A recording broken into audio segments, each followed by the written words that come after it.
Hey everyone, Matt from Nerddom here, and I know my channel's been turned into a Dune tribute slash Dune love channel recently. The guild does not take your orders.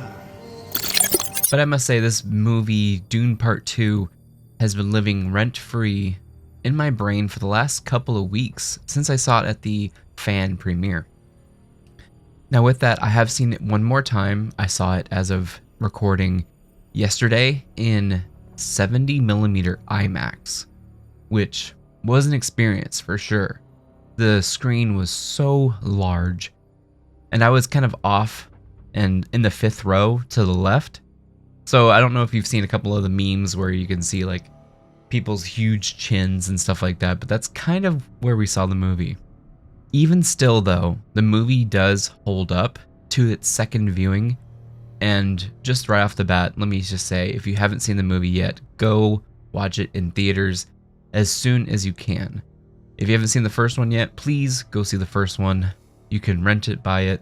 It's available on streaming, I believe on Max, and it was on Netflix. I don't think it is anymore though. By the way, this is going to be spoiler-filled review, so if you haven't seen the movie yet, get to the theaters. Come back after you've seen it. But I can't stress enough how much of a cinematic experience this movie needs to be seen in a movie theater. On a TV, you may think you have a good TV, you may think you have a good sound system. I don't know if it's going to hold up. I'm sure in future viewings, it's going to be just fine. But for right now, I would say definitely go to the theaters. So with that, this is going to be my final review on Dune Part 2. Possibly Dune as an entire experience as a whole. And I kind of feel like changing up the color a little bit. I like the cooler, cool look. This is going to be my final Dune thoughts and review. It's okay. I'm here. It's been a while since you've had one of those nightmares.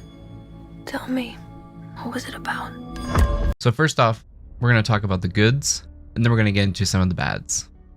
The good part, the cinematography by Greg Fraser, I don't know how to say his name, and Denis Villeneuve is insane. I think Part 2 is probably stronger visually than Part 1. Part 1 still has some amazing shots that live in my head as well. But Part 2 just is more cinematic, it is more dramatic, and there are just some shots that I'm still like, what the hell, you know? It's a lot of slow-mo, it's a lot of walking towards camera, but as Denis said, he makes movies for the sake of movies. He may not like dialogue. Now, I do believe that dialogue is important, but I do think what is in front of you, what is on the screen, is purely the reason to go there. That's kind of a weird thing to say, but I mean the shots. Every single shot, I think, is framed interestingly. Everything is not boring. You know, when you see like a Marvel movie, everything's boring. Risks. There's some real risks taken with some of these shots. And the CG is top notch. Now, I said this in my after theater review a couple weeks back. It's been a while. But the CG really does enhance the story. It doesn't get in the way of the story. And when I say it enhances, I mean the way that they do it, it seems like what you're seeing is literally in front of the lens. Versus, you know, that's CG. Or the artists, the CG artists, had to do the work behind the scenes just to make up for the director and the studio's lack of creativity. And it's not like it costs less money. I would say this is a prime example of knowing the tools, knowing how to use them, and having a skilled person behind the camera. Skilled person behind the director's seat, you know? I think that was what's most important. I've seen a lot of debate online recently. I've been getting into the camera world, looking at different cameras, different lenses, that kind of thing. And there's something that keeps reoccurring. A lot of the directors, now Denis, I think, shot it in IMAX, so he's not one of these directors, but some of these directors are picking up some over-the-counter cameras like a Sony FX3 or something else, and they're making huge big budget movies. The FX3 I think is 10 grand, which is nothing to movie budgets. And not to go off on a tangent, but the creator was actually shot well as well. But the reason it's shot well, again, is because Greg Fraser's there. So what I'm saying is, this dude, and he also did the Batman. So I know his star is definitely been around. It's also rising within the normal public. So I'm really happy about that. But what I'm really excited to say is, it doesn't matter what the tool is. It matters who is the artist behind it. How are they able to capture their vision? And I do believe this captures Frank Herbert's vision of the book. Now, there may be some changes when we'll talk about the story, but I do believe this captures the vision. And I know a lot of people who have read the book who are thrilled that people are hopping on the train, because this has been a book that's been around and loved for quite a long time. And I know it had a early 2000s TV show, and I heard it was good, but nothing to this budget, nothing to this epicness, I would say. And again, the filmmaking is top notch. It is insane. There are some scenes where the sand does look a little bit fake to me, and it's when the worms are coming towards you. But it really just, it's doing what it's supposed to do, which is supposed to take the back seat to what it's trying to say in the story and what it's trying to convey. And that's when I think the IMAX screens, the premium screens, really do give you a better experience, because you are just fully in the movie. If you get a good seat in the middle, you're fully in it. If you get a seat off to the side, you're still in it. And then the format too, it's a different type of screen. It's a different shape. It's not widescreen. It's more of a square. So it is really engaging, and you just lose yourself in the world and in the imagery that's there. And I think that's what cinema is supposed to be. So when I said this movie is pure cinema, I really do mean it. This is what cinema was made for. It was made for the blend of what's in front of the camera, how you point the camera, and what does it do to tell the story. So everything, I'm a glowing review on the cinema, I'm a glowing review on the cinematography.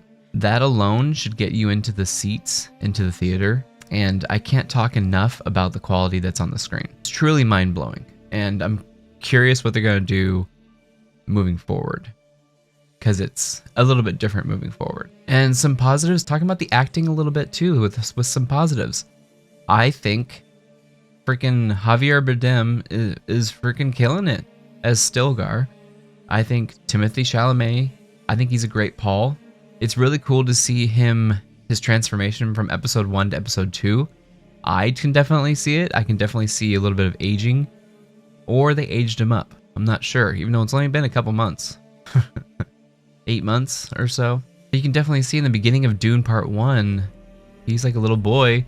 Dune Part 2, he is, more of a man.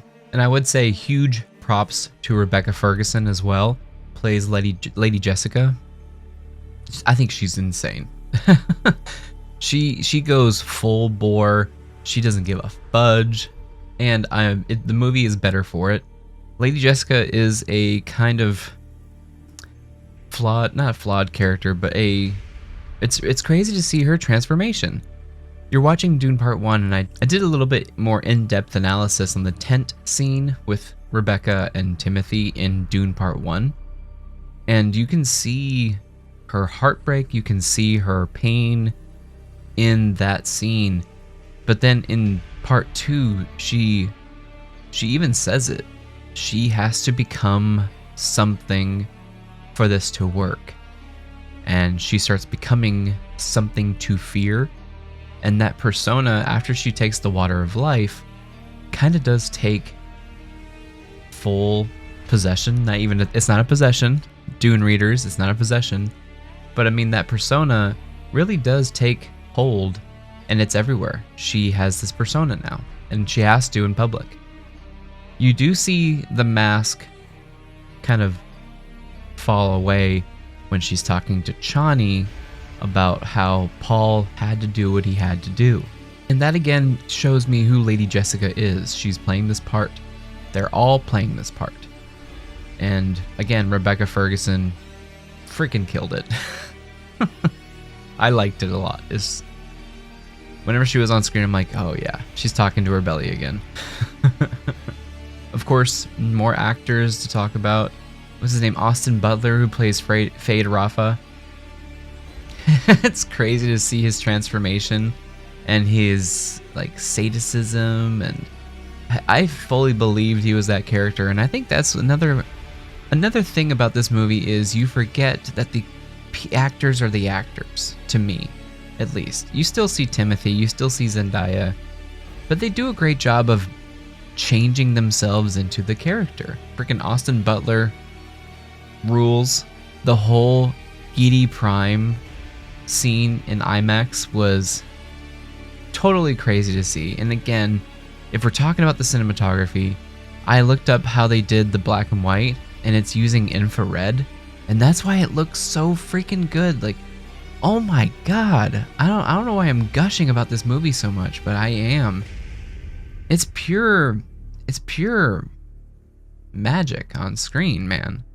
But they're using infrared, and in a crazy way that it makes their eyes and their mouths just so dark and weird. And I think it fits the planet and the people perfectly. And then the fireworks are like destroying light, like they're taking light. It's so crazy to me, dude. It's crazy. The whole Edie Prime scenes, absolutely insane. I can't say enough good things about it. Again, Stellan Skarsgård is freaking Baron Harkonnen, however how you say it. I like Harkonnen for some reason, but Harkonnen, sure. He is him. He is intimidating, and it's kind of funny how I forgot how he's still healing, and he's wounded from the first Dune, so that's why he's all like hooked up to these machines that are kind of breathing for him. I totally forgot about that. I don't know what they're doing, but totally forgot about that. But yeah, Stellan's killing it. Batista's character is a little wimp. He is one who can kill and torture when he has all the power, but he is just a screaming little Mimi. When he finally gets to fight Gurney, he barely lasts a second because Gurney is just way better warrior. Josh Brolin, who plays Gurney, again, awesome performance. Love the hair. Good job. I have a glowing review on every single actor except for a couple, which we'll talk about. But again, talking about the positives, I would say 95% of the cast is absolutely destroying it. I fully believe they are who they say they are in the movie, and I'm in the world of Dune. That's it. I'm in the world. So we talked about the cinematography, we talked about the CG, we talked about the story, kind of, and we talked about some of the great characters, some of the great cast. The story, I do believe the story is a tragic Greek tale. It is straight out of like mythology, but it's not a heroic tale. I've seen, again, some people fist pumping in my theaters, like, this is revenge, yes. And it really shocks me that they don't understand that it's a story that he doesn't want to do this. He doesn't want to initiate the war. He doesn't want to do all of this just for revenge. Yeah, he has a vengeful spirit, but he knows that if he follows his mother south, that billions of people are going to die. Billions of people are going to suffer, starve, perish because of him. And that's really what my video about fear is about with him. Fear is in the mantra of the Bene Gesserit. Fear is the mind killer. Fear is the little death that blah, blah, blah. So fear is a huge theme, you know. Jessica talks about how they both need to create a persona of fear.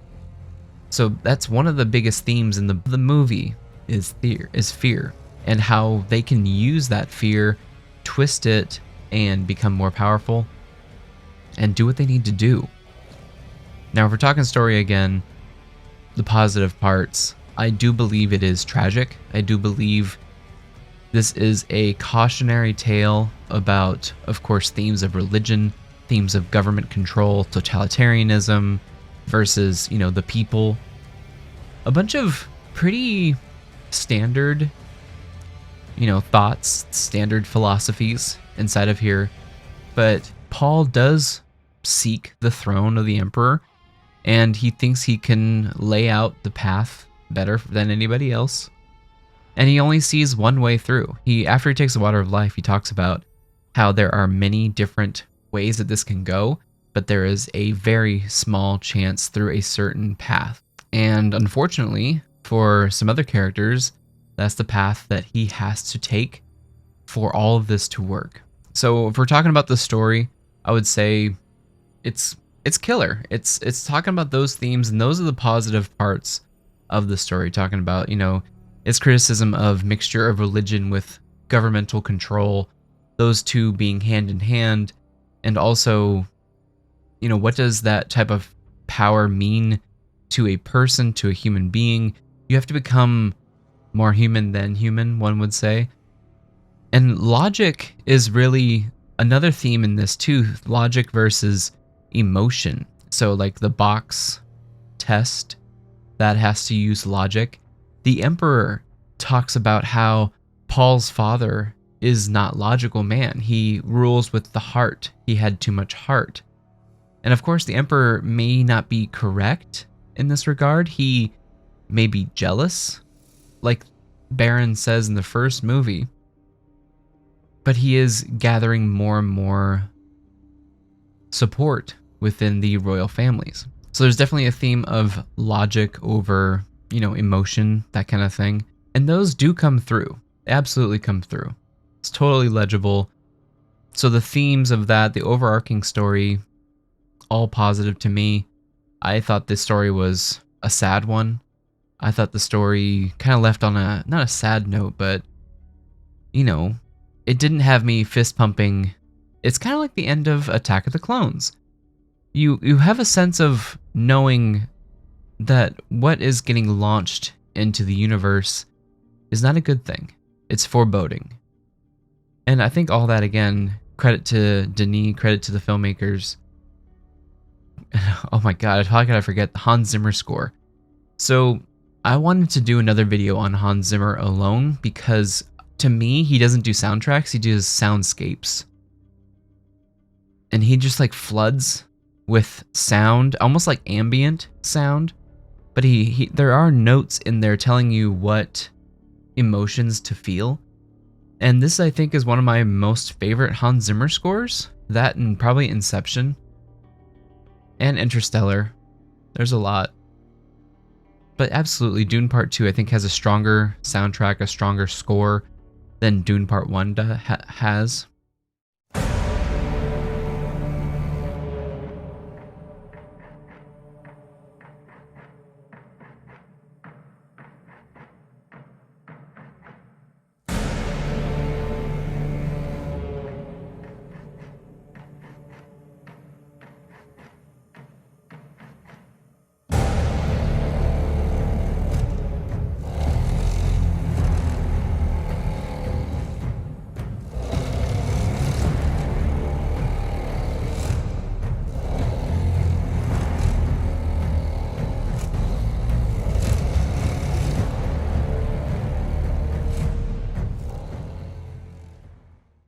So another positive for the movie, Hans Zimmer score.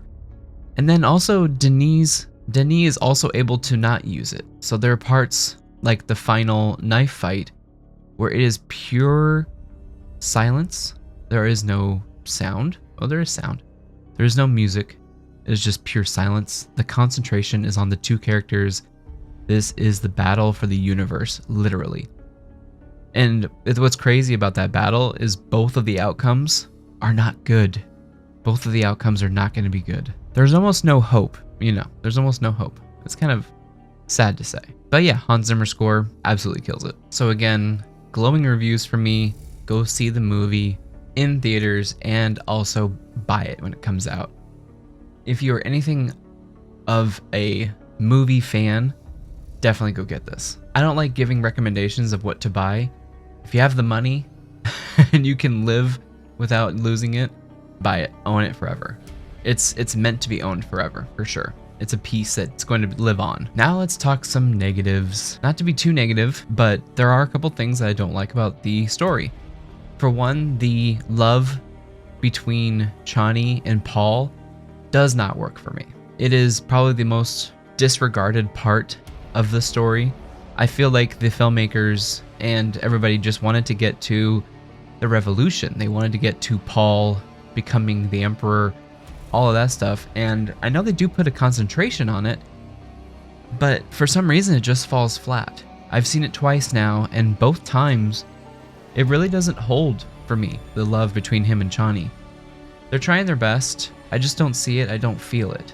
I don't know why. I've also asked around, and I've heard the same thing from a couple of other people as well. So I'm not alone in this, that for some reason that love story, it's too rushed for me. It's way too rushed. I don't know what they could have done to slow it down. Zendaya is good. She, in parts, kind of plays the same characters, and that's my problem with her. I don't know if she just keeps getting typecasted or that's her thing. She's okay. You know, I dig it for what it's worth. I don't know. It's just something is off about it. So when Paul makes his decision to become the emperor, to take the emperor's daughter, Irilad, I don't remember her name, Irulan, to take her hand in marriage, that, you know, dagger in Chani's heart doesn't really hurt me. It doesn't feel like much. And they played it up, you know, like Chani like got scared or no, whatever, got like heartbroken, and the princess even saw that, you know, or empress, I don't know what she would be called, but she sees that. And so it's almost, I'm like, oh, they're gonna do a love triangle, that kind of thing. I know how it is in the books. I don't know what they're going to do here, because Chani is like a different character here. And I get why they changed it up a little bit. It does give Paul a little bit more conflict within the story, as if this dude needed more conflict. But it does give him a little bit more conflict versus having someone firmly by his side, knows exactly what the plan is, that kind of thing. It maybe give a little bit more drama. I don't know what the goal of changing the Chani character was. I just don't think it worked. I don't think their love story worked. It may have been because it's only been like 7 months, 8 months since they've been in the desert, you know, based off of Lady Jessica's and what's her name, and you know, her daughter in there. So yeah, that part, the romance, I don't know, didn't work for me. I think Stilgar had a better romance with Paul. I'm just kidding, that's a joke. So yeah, and also the Zendaya, you know, she was one that kind of took me out of the movie. She's playing it like, you know, cute, flirty. She believes in Paul, but then she starts going against him, and this is how they enslave us, kind of thing. I don't know, it may need further review for me to fully understand it, but yeah, I don't know, that part felt a little weird for me.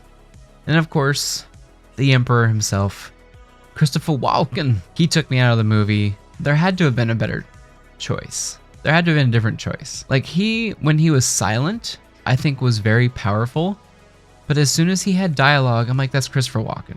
You can't take Christopher Walken out of it. You know, that's it takes me out of the movie. It takes me out of the experience. His cadence is just so particular that it doesn't seem like he's playing the Emperor. It seems like he's playing something else. But I will give him credit. He is sinister. He is, you know, when he's able to deliver a lot with just his face, when he reads the message from Paul, you know, when he is at the very beginning, even when he is just silent and pensive after hearing that the Atreides have been destroyed.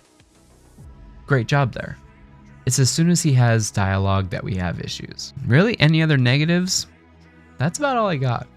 Not too much. So again, can't emphasize enough, go see Dune Part 2. Go see Dune Part 1. It is amazing science fiction, amazing storytelling, amazing work put on the screen, and I had an absolute blast seeing it multiple times, maybe a third time, who knows. If you liked the video, feel free to subscribe. Also, feel free to hit that thumbs up button. Really does help me out here at the channel. Feel free to comment down below. Let's have a conversation about the movie. What did you like? What did you dislike? And we'll catch you in the next one. Thank you guys.